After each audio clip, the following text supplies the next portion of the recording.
Welcome to Uplift, inspiring stories to uplift the world. I am Gemma Serenity Gorokov, your host, and today we have Sacred Walker joining us. Welcome, Sacred. You are the founder of Everyday Superheroes Coaching Inc.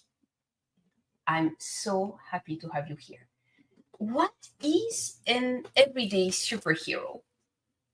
Beautiful question. So, how I define everyday superheroes and how I've seen it really grow coming out of COVID are those who are ordinary people who walk these various forms of life, but they're committed to impact. They're committed to having extraordinary courage, being extraordinarily kind and resilient.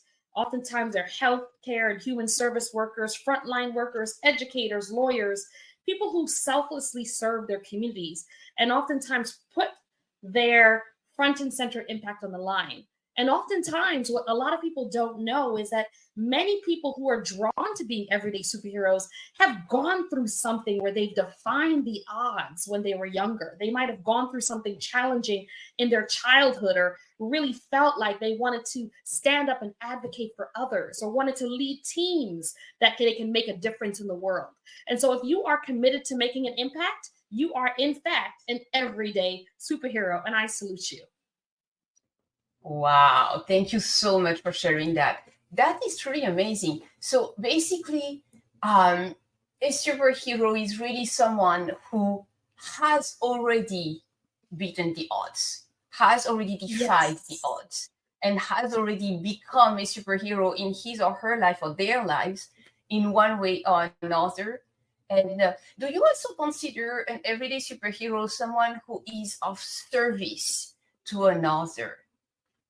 Yes, if you are someone who is tuning into Uplift and committed to inspiring stories that are going to impact the world, you are an impactor. You are an everyday superhero. You are someone who wants to be of service and wants to make an impact. And oftentimes, you wanted to find some way that you navigated something in your life, something that you had to overcome, or you saw others have to overcome something, whether you are the lawyer, whether you are the teacher, whether you are the healthcare provider. You are not only committed to service, but you are committed to improving the odds because you somehow overcame something and you want to make sure no one else has to go through what you saw, some challenges in the world, right? So you are impacted by very showing up today to this show. So I'm so excited to be on the show today to speak to everyday superheroes like you.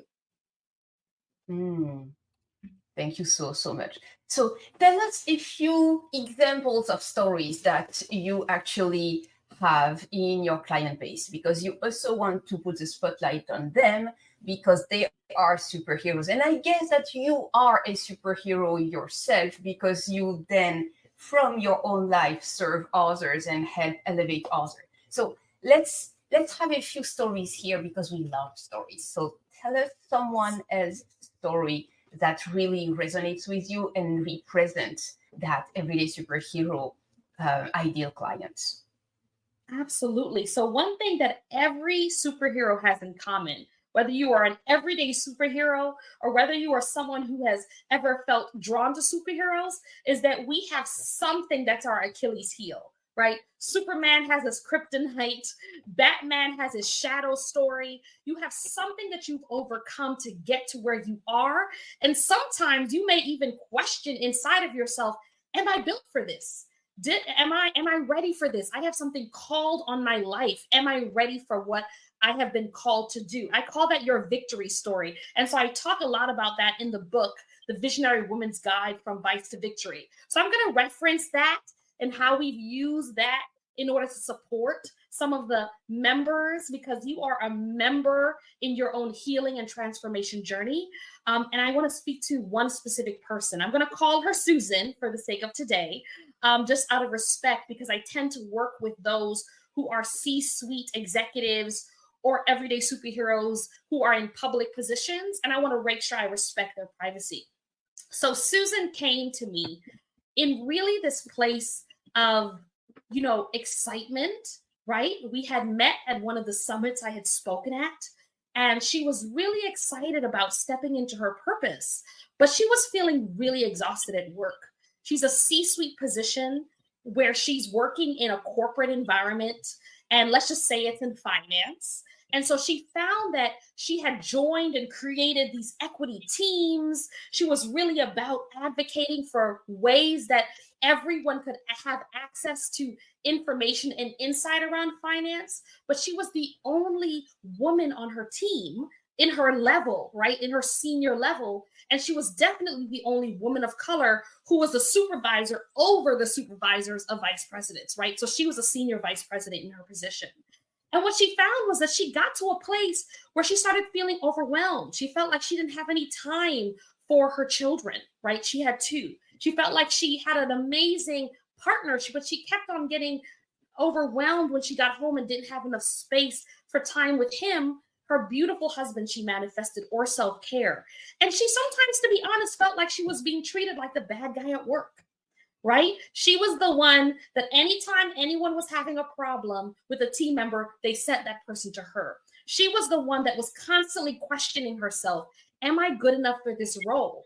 And she was up for a promotion and she was really scared because she felt like she was constantly being scrutinized, undervalued, and underpraised. And she wanted a shift. And she reached out after I had the opportunity to really help visionary leaders, everyday superheroes walk through their challenges.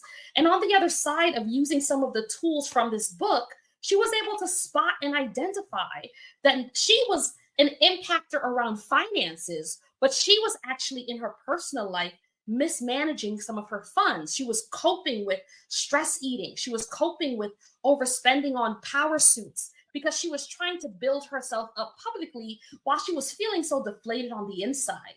And when we redirected that energy and used some of the tools from this book, what she came out with was a strategic plan where she said, you know what, I'm actually ready for this promotion, but it's going to come my way. I'm going to make sure that I can mold this, that I can have a part of it, that I can do something impactful. She was able to build into her position because she had the confidence and the clarity that she actually wanted to create a new program that would create more opportunities for people to have more information about finance. And so out of that came this whole opening. She started building positive relationships with her family, having more romantic time with her husband.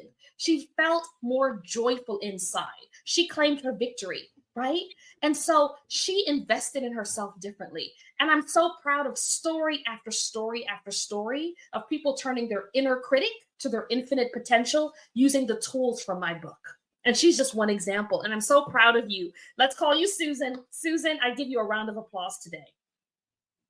That's truly a yes, absolutely. Yay to Susan. So, question for you. Can you share with us one or two tools that people can find in your book? An example, so that we have a feel of what kind of tool do you have here? Absolutely. So one of the things that I talk about in the book is looking at the ways that we want to identify before we even get started and jump in. It's a workbook where you get to really work things through. But before we get to help you step into your higher vision, we want to first understand what is your major motivator. So I want you to take a step back right now. And when you get the book, you can hop on over to Sacred Walker Speaks to actually see the book for yourself and order it. But in the meantime, I'm going to do a reference from it to walk you through 4 examples for you to understand what is inspiring your action, right? Because if we want to uplift the world, we want to make sure that we're not sabotaging ourselves as we're stepping forward to success. So this is something that Susan and I did powerfully together. 4 steps. Number 1, I want you to identify if your major motivator is freedom.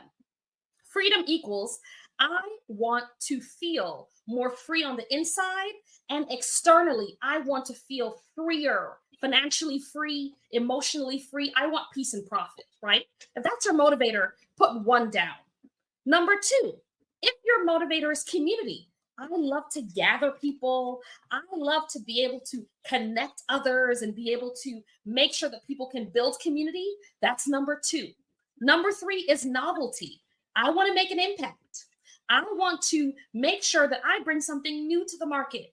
I want to be able to use my voice or use this product to really disrupt and create a change. That's number 3.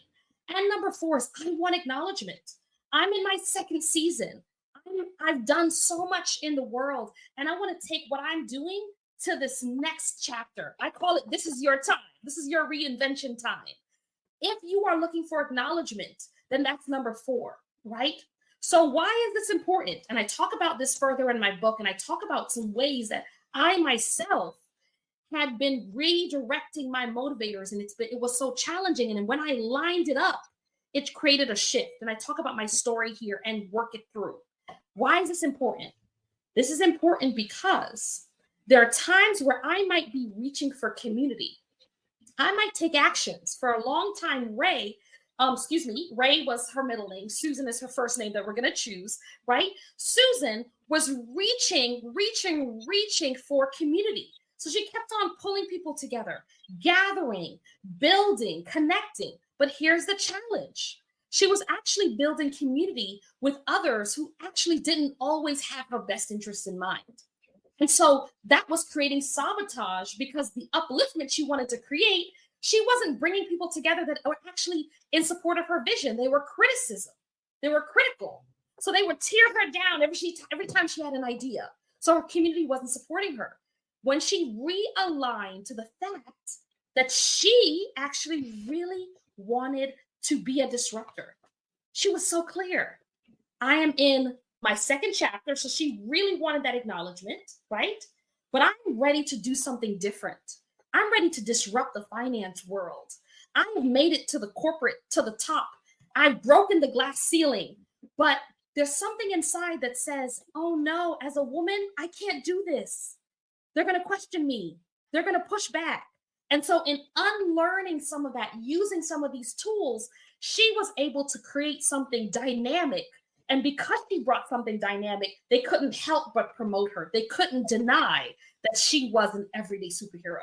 And so we work through in the workbook ways that you can discover those spots of sabotage to set yourself up for success, so you can create emotional financial freedom no matter what point of your career you are, right here in the book. That is truly fabulous. Thank you so much for sharing that, because it matters a whole lot more than what we would even imagine. By really identifying what motivates us, it transforms lives. Thank you, thank you, thank you. So now I have another question for you. In what way are you yourself a superhero? Because you have to be a superhero in order to recognize one. What is a little bit of your story? All right. So here is something that I have come to find, even in me writing this book, right? What I discovered was my own kryptonite. I discovered my own kryptonite while I was writing the book. So one of the areas I talk about is the art of reaching. There are 7 arts that will distract you from your next level vision. And I created time, research, work with thousands to get there.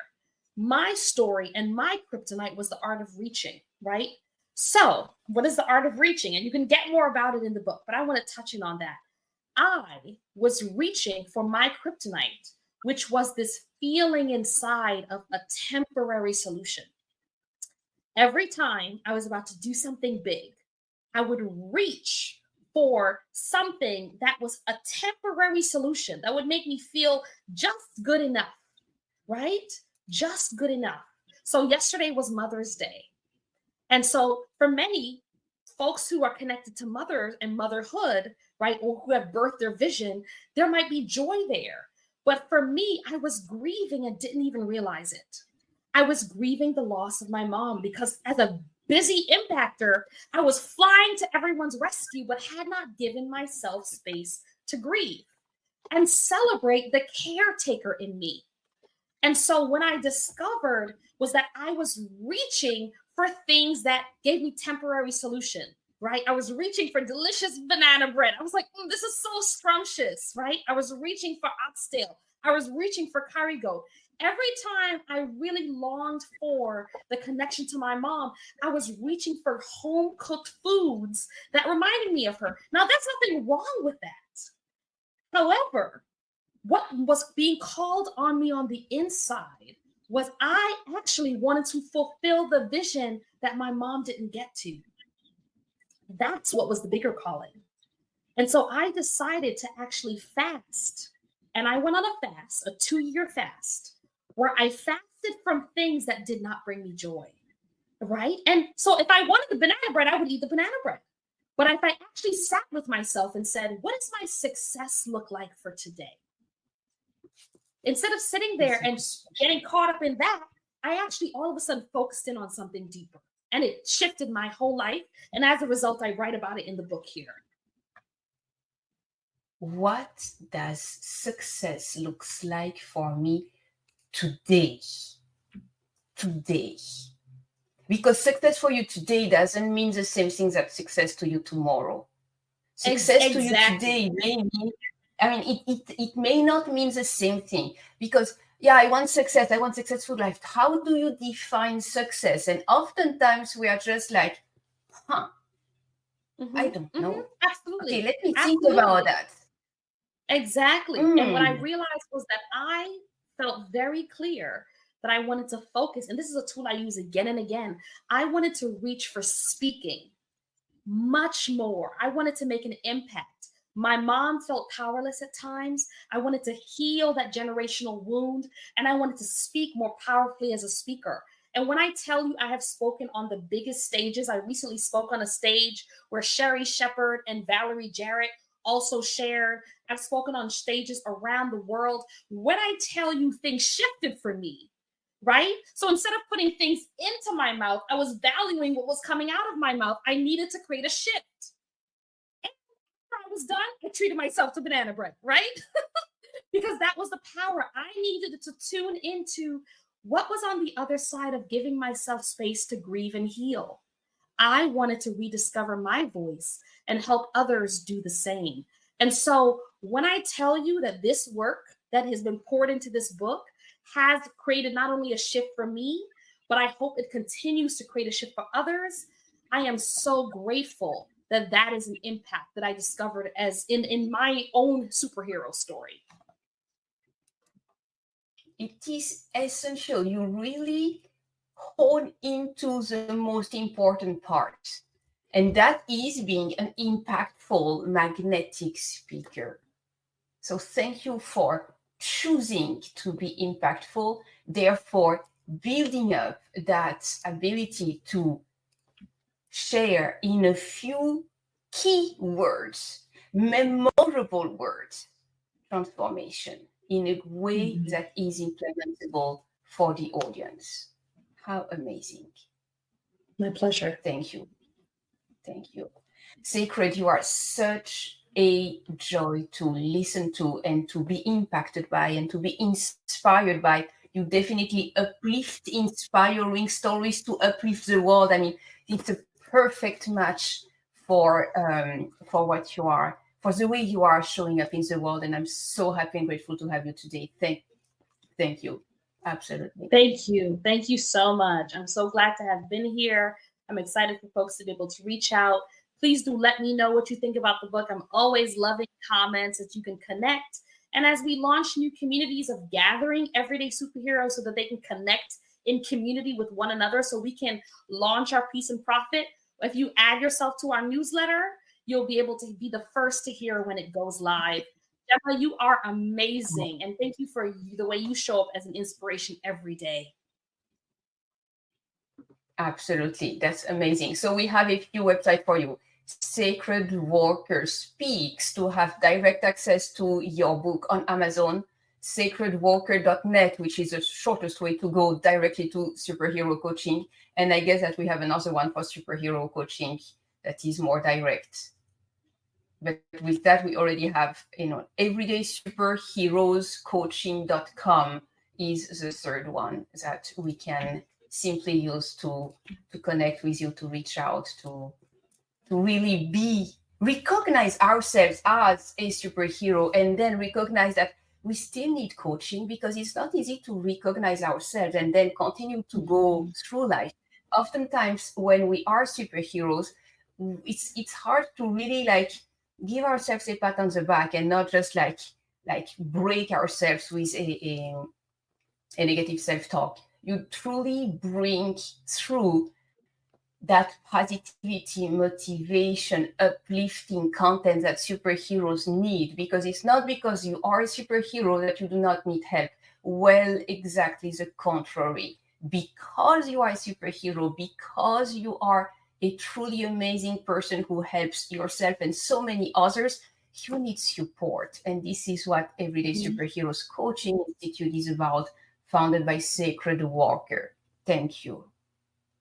Thank you so much for having me, and I look forward to connecting with you all, hearing your thoughts, and as well being able to send you well-being tips from our newsletter right as you pop into the website.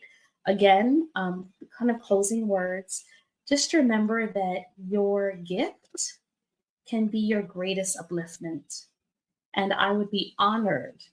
I'm honored that you tuned in today. If you take nothing more from this, that the gift that is in you and the ways that you defy the odds are all powerful and amazing.